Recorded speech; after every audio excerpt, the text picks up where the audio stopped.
Kama kawaida. Chuma bado. Chuma ndio hivyo tunamalizia. Sema hapa mchawi gesi. Inabidi tutoke muda huu. Muda umeisha kabisa. Hapa mchawi gesi iko. Na watu wakwenda kuwachukua huko chini huko. Tafuta dogo, kuna dogo mmoja nimemwona yule dogo. Kakaa pale juu mwenye t-shirt yake ya Simba ile. Mwambie dogo, alafu katokea huko juu. Huko juu.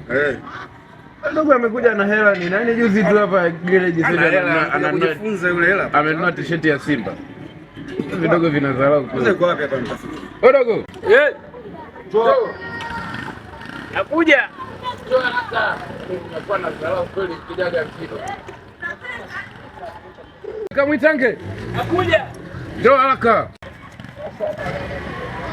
Hapa tushakwambia mchawi gesi. Sasa mnatakiwa mfanye haraka. Dogo, mbona unakuwa na dharau? Kisha naiko kamioni. Dada, shikamoo. Marahaba, vipi? Fresh. Hebu chukua tafuta kikopo hapo kalete gesi ya buku hapo. Chapo. Dukani lile pale. Duka liko. Chupa hiyo hapo. Chukua chupa hiyo. Lete gesi ya buku pale. Hiyo duka liko wapi? Liko pale, yani wiki nzima hujui maduka. Ila kwenye mama ntilio unawajua. Nenda pale chapo. Bwana nitumie gesi. Nakuwa nitumie mbwa. Kadu mkaki.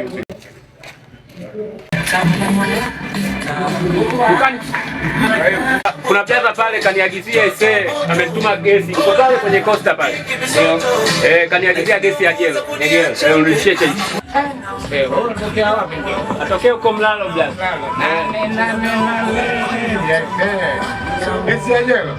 Hebu mwambia aje. Wana washamba wana pia na ijiko pangwa tajika gesi ya jelo mgoshi. Awagabe weze na geja pia sia.